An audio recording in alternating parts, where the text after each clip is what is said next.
नमस्कार दोस्तों, देखते हैं आज के करंट अफेयर्स में क्या क्या है। धन्वंतरी योजना ये असम सरकार द्वारा प्रारंभ की गई है। देखिए, इस योजना में दवाओं को घर घर तक आपूर्ति किया जाएगा। उसके अतिरिक्त 200 रुपये तक के अमाउंट का जो मेडिसिन होगा उस पर कुछ पैसा नहीं लिया जाएगा। उससे ऊपर का जो अमाउंट बनेगा उसको पे करना पड़ेगा कस्टमर्स द्वारा। अभी कल ही हम लोगों ने असम से संबंधित एक दूसरा करंट अफेयर्स पढ़ा था, जो था अम्बुबाची मेला, जिसका आयोजन होना था कामाख्या देवी मंदिर में, उसको स्थगित कर दिया गया था। उसके अतिरिक्त हम लोगों ने कुछ और करंट अफेयर्स रिवाइज किया था। उसमें खेलो इंडिया यूथ गेम्स, जिसका आयोजन असम के गुवाहाटी में किया गया था, जिसमें सर्वाधिक पदक के साथ पहले स्थान पर महाराष्ट्र राज्य था।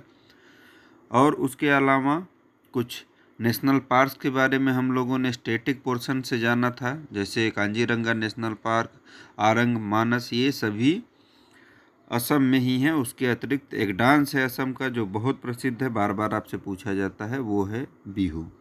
उसके अतिरिक्त थोड़ा सा कल्चरल साइड में अगर आप जाएंगे तो सत्रिया डांस, अंकिया डांस, ये सब भी असम के क्षेत्र के ही हैं। बढ़ते हैं आगे।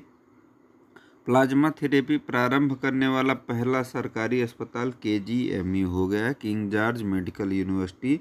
ये उत्तर प्रदेश के लखनऊ में है। तो यहाँ से नेशनल किसी भी एग्ज़ाम में ये पूछा जा सकता है, यूपी स्पेशल में भी पूछा जा सकता है। प्रोबेबिलिटी उत्तर प्रदेश PCS मुख्य परीक्षा और PCS का प्रारंभिक परीक्षा 2020, इनमें संभावना काफ़ी प्रबल रहेगी इसकी।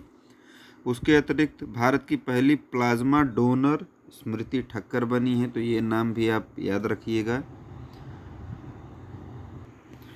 उसके अतिरिक्त एक प्रश्न जो आपको कंफ्यूज कर सकता है, देखिए, पहला सरकारी अस्पताल तो आपने देख लिया KGMU है, प्लाज्मा डोनर में तो आप कंफ्यूज नहीं होंगे। राज्य जिसने सर्वप्रथम प्लाज्मा थेरेपी प्रारंभ की वो है केरल, तो ये ध्यान रखिएगा। इनिशिएट सबसे पहले केरल ने ही किया है। बढ़ते हैं आगे।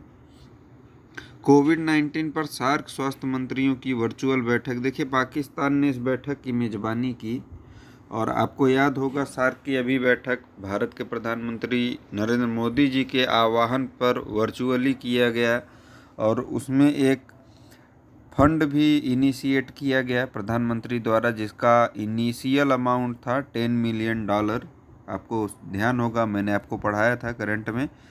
तो उसी की कॉपी किया गया है एक वर्चुअल मीटिंग की। कोविड-19 के अगेंस्ट ये मीटिंग थी स्वास्थ्य मंत्रियों की। तो अब ये आपसे पूछा जा सकता है, तो ध्यान रखिएगा, ऐसा ना हो कि वो वाले सार्क की मीटिंग और इस सार्क की मीटिंग में आप कंफ्यूज हो जाएं।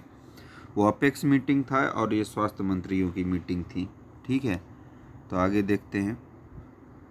भारत स्टडी काउंसिल, अगर आप चैनल पे अभी भी नए हो तो चैनल को सब्सक्राइब कर लें, बेल आइकन प्रेस कर लें। और अगर आपको ये वीडियो अच्छा लगता है तो आप प्लीज़ वीडियो लिंक को ज़रूर शेयर किया करें, अपने दोस्तों को भी रिकमेंड करें। थोड़ा सा चैनल के प्रति आप भी सहभागिता प्रदान करें ताकि मेरा भी मनोबल बढ़े, मैं और बेहतर तरीके से काम कर सकूं। कर्मी बोट एक रोबोट है जिसे एर्नाकुलम केरल के एक अस्पताल में मरीजों की देखभाल के लिए प्रयोग में लाया जा रहा है। इम्पॉर्टेंट है, ध्यान रखिएगा इसको। इसी तरीके का ही एक बोट IIT रोपड़ ने भी डेवलप किया था, वार्ड बोट नाम से, वो भी सेम यही काम करता है। बात केरल की चल रही है तो केरल से संबंधित कुछ बातों को कवर कर लेते हैं। देखिए, वेस्टर्न घाट का ये जो पोर्शन है, यहाँ पे केरल है, ये ईस्टर्न घाट हो गया। साउथ इंडिया को आप जानते ही होंगे। केरल के तटीय क्षेत्र को मालाबार कहते हैं। मालाबार से आप उत्तर तरफ यानी ऊपर जाएंगे, कोंकण का क्षेत्र मिलेगा। पूर्वी घाट पे जो तटीय क्षेत्र है उसे कोरोमंडल कहते हैं। यहाँ मालाबार हो गया पश्चिम में, पश्चिमी घाट पे, और यहाँ कोरोमंडल पूर्वी घाट पे। यहाँ उत्तरी सरकार आपको मिल जाएगा, यहाँ कोंकण मिल जाएगा। तो ये चीज़ें आपसे कई बार परीक्षाओं में पूछी जाती हैं, तो आप ध्यान रखिएगा। अब केरल के कुछ करंट अफेयर्स को रिवाइज कर लेते हैं। देखिए, अभी मैंने आपको बताया था कि प्लाज्मा थेरेपी इनिशिएट करने वाला स्टेट केरल था। उसके अतिरिक्त कोविड-19 यानी कोरोना वायरस को राज्य आपदा घोषित करने वाला भी पहला राज्य केरल ही था।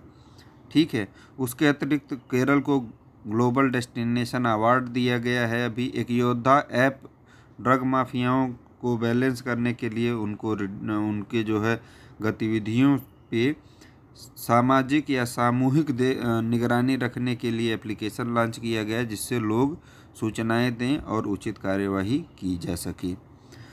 उसके अतिरिक्त सुपर फैब लैब का इस्टेब्लिशमेंट केरल में ही किया जा रहा है, जो पूरे तरीके से डिजिटल होगा, 3D प्रिंटिंग वगैरह सारी सुविधाएं होंगी।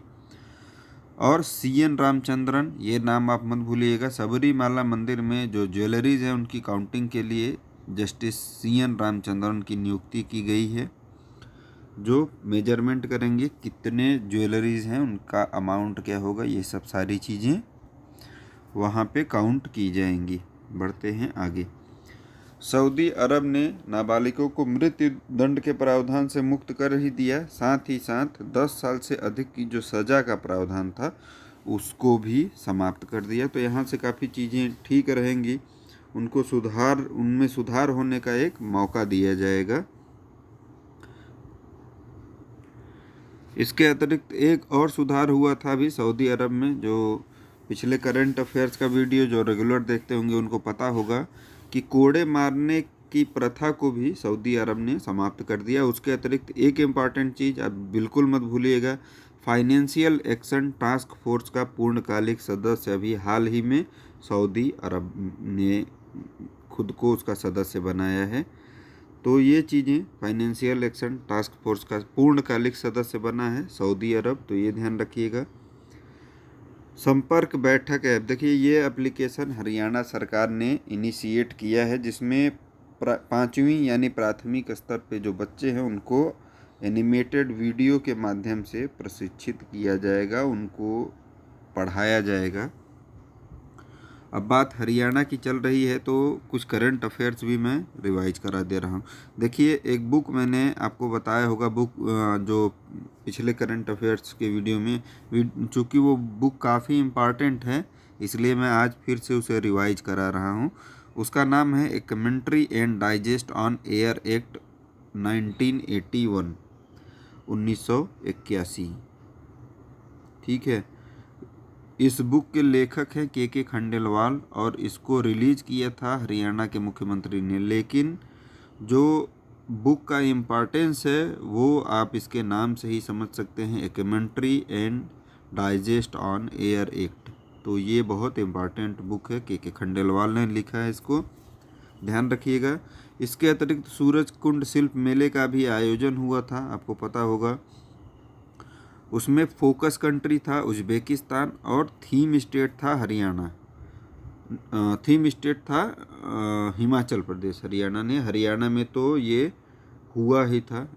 सूरजकुंड मेला प्रतिवर्ष आयोजित किया जाता है हरियाणा में, तो थीम स्टेट था इसका हिमाचल प्रदेश और फोकस कंट्री जो था वो था उज्बेकिस्तान। उसके अतिरिक्त 2020 को सुशासन संकल्प वर्ष के रूप में हरियाणा मना रहा है। और सुशासन दिवस के रूप में किस दिन सेलिब्रेट किया जाता है देश में, अगर आपको याद हो तो कमेंट में ज़रूर लिखें, और अन्यथा मैं आपको बता दे रहा हूँ। 25 दिसंबर को, यानी भारत के पूर्व प्रधानमंत्री अटल बिहारी वाजपेयी जी की जन्म तिथि के दिन पे सुशासन दिवस पूरे देश में मनाया जाता है। और सुशासन संकल्प वर्ष के रूप में 2020 को हरियाणा सरकार सेलिब्रेट कर रही है।